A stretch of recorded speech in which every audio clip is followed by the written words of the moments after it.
इसी में जैसा कहा गया कि research work, less attention towards the research work. Research work पर या रिसर्च और डेवलपमेंट की जो सेल होती है, जहां जिसे हम कहते हैं प्रयोगशाला या अनुसंधान, उस पे बहुत कम अटेंशन इस तरह की एंटरप्रेन्योरशिप या इस तरह के वेंचर्स का होता है।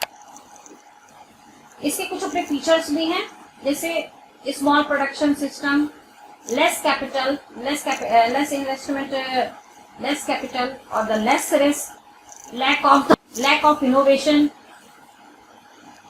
These are the features of the traditional entrepreneurship. कम पूंजी, कम विनियोग, कम जोखिम और साथ ही साथ में नव प्रवर्तन का अभाव। All these are the features of the traditional entrepreneurship. ये परंपरागत उद्यमिता के लक्षण है। इसके बाद जो नेक्स्ट है वो है आपका मॉडर्न एंटरप्रेन्योरशिप, आधुनिक उद्यमिता। When the new techniques and the advanced technology is used in venture and the entrepreneur takes more risk, is known as modern or the evolutionary entrepreneurship. Modern entrepreneurship या आधुनिक उद्यमिता, इसमें नए तरह की तकनीकी, नए तरह की प्रौद्योगिकी का इस्तेमाल उद्यम में किया जाता है और इस तरह के वेंचर्स में रिस्क का फैक्टर, जो जोखिम का स्तर होता है वो भी काफी ज्यादा होता है। Here are the few features of the modern entrepreneurship. The first is the more attention towards innovation. They more emphasize on the innovation function. उनका नव प्रवर्तन पर बहुत ज्यादा बल होता है। वो उद्यम में नव प्रवर्तन को ज्यादा प्रमोट करते हैं, इनोवेशन को ज्यादा प्रमोट करते हैं। Then the business expansion tendency, व्यवसाय का हमेशा विस्तार करना, इस टेंडेंसी के साथ में मॉडर्न एंटरप्रेन्योरशिप रन कराई जाती है या स्टार्ट की जाती है। एम्फसाइज ऑन द इंडस्ट्रियलाइजेशन, औद्योगिकरण को लोग टारगेट मानकर चलते हैं कि औद्योगिकरण करना है, इंडस्ट्रियलाइजेशन करना है, बहुत सारे उद्यम होने चाहिए जिनमें उत्पादन हो। Large size of the capital and investment, पूंजी का बृहद आकार होता है, विनियोग भी काफी बड़े स्तर पे करते हैं लोग। Advance technology and the new techniques, इनके यहाँ जो भी उत्पादन प्रक्रिया होगी या जो भी प्रोडक्शन सिस्टम होगा, इसमें एडवांस टेक्नोलॉजी को ही ये इस्तेमाल करते हैं। More production, more risk, this is the mantra of the modern entrepreneurship. ज्यादा से ज्यादा उत्पादन करना और जोखिम का स्तर भी ज्यादा होना, ये मॉडर्न एंटरप्रेन्योरशिप का एक कैरेक्टर है। Attention towards research and survey program, they emphasize on the survey programs. Time to time they organize the survey, conduct the survey and get the all information about the market, their consumer, what's their needs, what their habit, what's the attitude, what the values, what the cultural environment, what the social environment, all factors they search, and after getting the information they implement in the venture, and according to market tendency they decide the strategy, they make the policies, they make the plans. यहाँ पे भी कहा जाए तो सर्वेक्षण कार्यक्रमों से बाजार की गतिविधियों को पता करना, उपभोक्ताओं की स्थिति के बारे में पता लगाना और उसके आधार पर प्रोग्राम्स को बनाना या अपनी रणनीति को बनाना और उसको अपने व्यवसाय में लागू करना, ये मॉडर्न एंटरप्रेन्योरशिप का सबसे बड़ा कैरेक्टर होता है। नेक्स्ट जो डिवीजन किया गया है वो डिवीजन है on the basis of the centralisation. On the basis of the centralisation में the first is the centralise entrepreneurship and the second is the decentralise entrepreneurship, केंद्रीकृत उद्यमिता, और दूसरा है विकेंद्रीकृत उद्यमिता। Under the centralised entrepreneurship, when the maximum industries or ventures established in a specific area due to some specific facilities. ऐसी उद्यमिता जो एक ऐसे क्षेत्र तक सीमित रहती है जिसके पीछे सबसे बड़ा कारण होता है कुछ विशेष सुविधाओं का प्राप्त होना, जैसे easy approach to the raw material, less cost of the labour या कॉस्ट ऑफ द मटेरियल, और the easily availability of the market, और द गवर्नमेंट पॉलिसीज। कुछ ऐसी इस तरह की भी उद्यमिताएं होती हैं जो किसी एक क्षेत्र तक सीमित होती हैं। उसके पीछे जो हमने कहा कि जो कुछ इनको फैसिलिटीज मिलती है, जो सुविधाएं मिलती हैं, वो इसका प्रमुख कारण होती हैं। जैसे बाजार की उपलब्धता या कम दर पर कच्ची सामग्री का मिल जाना, कम दरों पर श्रमिकों की उपलब्धता हो जाना, या फिर इसको कहा जा सके कि सरकार की नीतियों के आधार पर यदि कुछ कंसेशन मिल रहा है, कुछ रिलैक्सेशन मिल रहा है, तो भी एक क्षेत्र विशेष में लोग जाकर अपनी इंडस्ट्रीज को या अपने वेंचर को एस्टैब्लिश करते हैं। जैसे गवर्नमेंट ने इलेक्ट्रिसिटी फ्री कर दी, या गवर्नमेंट कुछ पॉलिसीज इंट्रोड्यूस करती है जिसका बेनिफिट लेस टैक्स कर देती है। तो ऐसी कंडीशन में यदि कोई स्पेसिफिक एरिया गवर्नमेंट डिसाइड कर रही है और वहां पर जाकर लोग अपना इंडस्ट्रियल सेटअप बना रहे हैं, तो इसे हम सेंट्रलाइज एंटरप्रेन्योरशिप कहते हैं। दूसरा जो है वो है डिसेंट्रलाइजेशन, डिसेंट्रलाइज एंटरप्रेन्योरशिप, विकेंद्रीकृत उद्यमिता। This type of the entrepreneurship is situated in different places and area. इस तरह की जो उद्यमिता होगी वो एक जगह नहीं मिलेगी, एक जगह स्थापित नहीं होगी, बल्कि वो स्थान विशेष के आधार पर कई जगह पे होती है। The main motive behind their establishment is to develop the backward area, generation of the employment, reducing inequalities of income and wealth। विकेंद्रीकृत उद्यमिता के पीछे जो एक मोटिव होता है, जो उद्देश्य होता है, वो होता है रोजगार को उपलब्ध करा देना, या पिछड़े हुए क्षेत्रों का विकास करना, या आय और धन की असमानता को कम करना। इसके बाद जो नेक्स्ट कैटेगरी है, this is the category is on the basis of the size. On the basis of the size, entrepreneurship can be categorized in two parts: large entrepreneurship and small entrepreneurship. In large entrepreneurship, when capital investment in the venture at the large scale level, production volume is large, plant and machinery are more utilized, production system is very critical, direction, controlling and management function are done by the professionalist or the experts.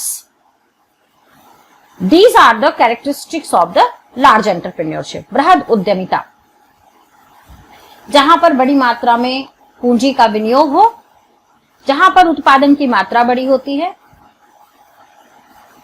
संयंत्रों का और मशीनों का ज्यादा उपयोग किया जाता है उत्पादन प्रक्रिया में। इसके साथ ही साथ में उत्पादन की जो तकनीकी होती है, जो प्रोडक्शन टेक्निक होती है, वो क्रिटिकल होती है, जिससे लोग या कोई दूसरा एंटरप्रेन्योर उसको इजीली कॉपी ना कर पाए, या जो भी सिस्टम हो वो प्रोडक्शन का वो इनोवेटिव हो। साथ ही साथ में जो भी कंट्रोलिंग होती है या पॉलिसी मेकिंग होती है या मैनेजमेंट फंक्शन होता है, ये किसी न किसी पर्सनलाइज्ड या प्रोफेशनलिस्ट या डिग्री होल्डर्स ही इसको हैंडल करते हैं। इसमें यदि हम एग्जांपल की बात करें तो just like cement industry, iron industries and all heavy industries are the example of the large entrepreneurship.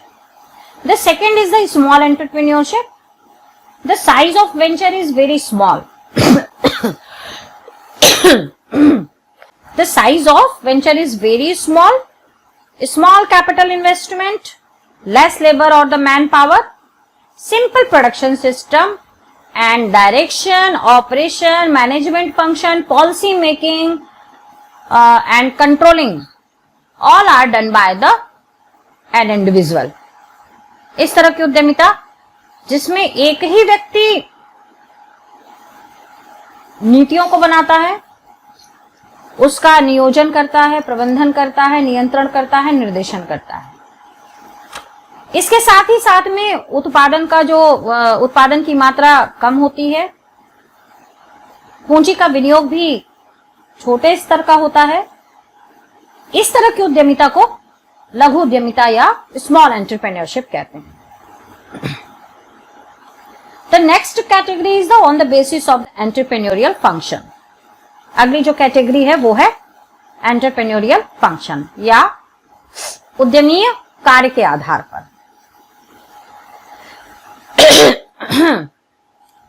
The first is the routine entrepreneurship and the second is the new type of the entrepreneurship.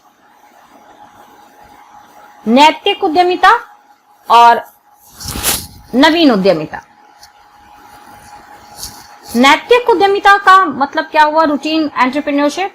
This type of entrepreneurship is related to managerial function of business. जो प्रबंधकीय कार्यों से जुड़ी हुई प्रक्रिया होगी या प्रबंधकीय कार्य, उद्यमिता में होने वाले प्रबंधकीय कार्य को हम लोग रूटीन एंटरप्रेन्योरशिप या नैतिक उद्यमिता कहते हैं। Here the main function of the entrepreneur is to make sound planning, programming, then conducting business at the minimum cost and minimum risk level. Managerial function में प्रोग्राम्स को बनाना या प्लान को प्रिपेयर करना, योजनाओं को बनाना, साथ ही साथ में बिजनेस को या व्यवसाय को इस तरह से संचालित करना कि जोखिम का स्तर कम रहे और लागत भी, उत्पादन की लागत भी कम आए।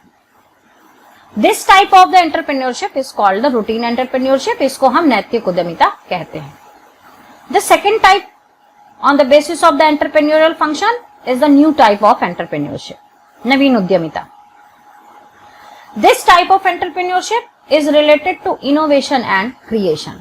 इस तरह की जो उद्यमिता होगी उसमें नवाचार और सृजन दो पर बल दिया जाता है। The main object of this type of the entrepreneurship is to create and innovate new ideas, always searching the new market, new techniques, new products and technology. इनका काम ही होता है कि बाजार से वो सारी लाभ से जुड़ी हुई बातों का पता लगाना, जैसे नवप्रवर्तन क्या हो सकता है या जो कस्टमर्स हैं उनकी क्या हैबिट्स हैं, उनकी क्या नीड्स हैं, उनकी क्या जरूरतें हैं, नया उत्पाद कैसा हो सकता है, बाजार किस तरह का है, इस तरह की चीजों को सर्च या इसकी जो खोज होती है उसको कहते हैं न्यू टाइप ऑफ एंटरप्रेन्योरशिप या नवीन प्रकार की उद्यमिता।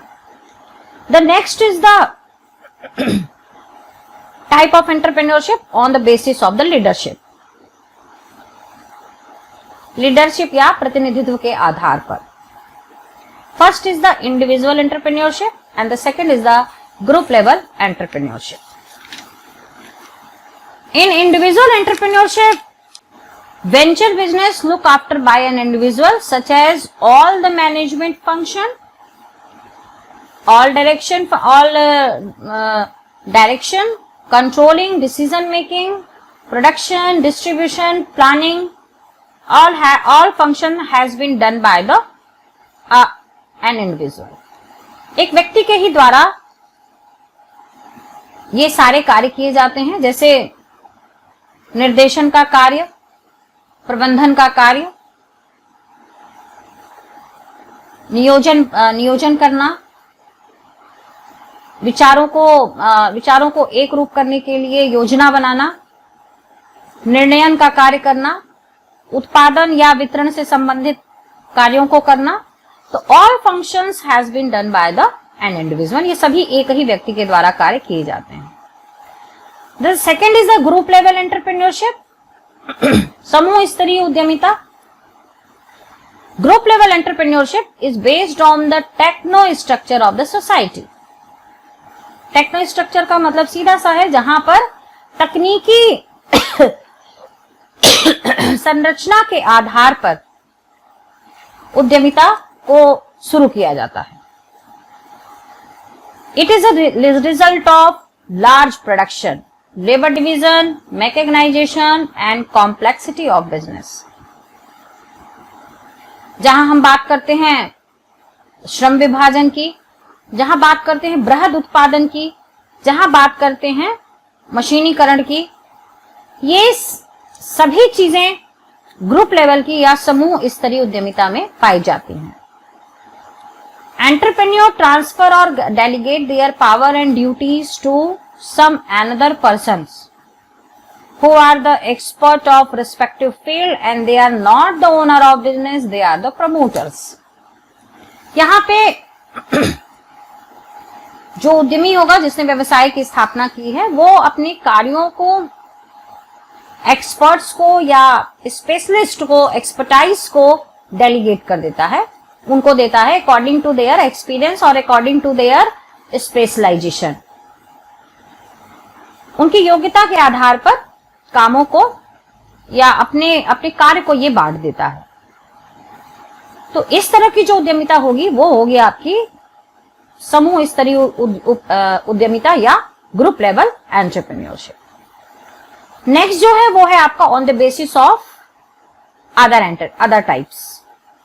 On the basis of other का मतलब हुआ इसमें हम जो बाकी बची हुई उद्यमिता के रूप या बाकी जो फॉर्म्स ऑफ एंटरप्रेन्योरशिप देखते हैं, we see in our surrounding environment, there are the different types of the entrepreneurship are running, just like urban entrepreneurship, rural entrepreneurship and the systematic entrepreneurship, etc.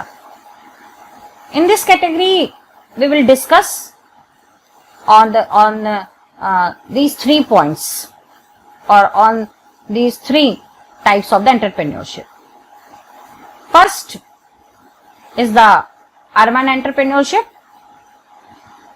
Under the urban entrepreneurship, those industries which are established in urban area, वो उद्यमिता जो शहरी क्षेत्रों में होती है। The size of population is large production system, brand and the promoting to brand, skilled manpower, division of labor, etc. According to size of the production, according to the technology, labor division is very important. कि skilled manpower को उसकी skillness के हिसाब से duties assign करना, work assign करना, इसके साथ में ब्रांड को मोटिवेट करना, प्रमोट करना, ब्रांडेड प्रोडक्ट्स बनाना जो क्वालिटी बेस्ड हो, जिनकी क्वालिटी हो, जिनकी गुणवत्ता जिनमें ज्यादा हो। All are the symptom of the और आर द अर्बन एंटरप्रेन्योरशिप। ये सभी शहरी उद्यमिता के गुण होते हैं। The second is the rural entrepreneurship. Those industries which are established in rural area having less production and the less investment. It can start with the less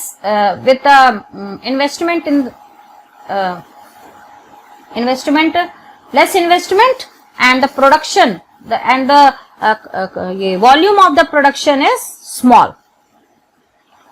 There is production system is based on the traditional system.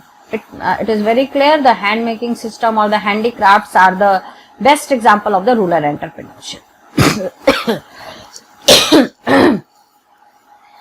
दूसरी है हमारी ग्रामीण उद्यमिता। तो ग्रामीण उद्यमिता में उन उद्योगों को हम लोग लेते हैं जहां पर उत्पादन कम मात्रा में होता है और विनियोग भी कम मात्रा में किया जाता है। साथ ही साथ में जो उत्पादन की तकनीकी होती है वो परंपरागत होती है। Third is the systematic entrepreneurship. Systematic entrepreneurship को आप कह सकते हैं व्यवस्थित उद्यमिता। When an entrepreneur established their industries in a systematic way, follows the rules and regulation, or it is started by entrepreneur with the help of the certain rules, regulation and the principles. The main motive behind systematic entrepreneurship is to search the new market, new opportunities, new customers, techniques and the technology, etc.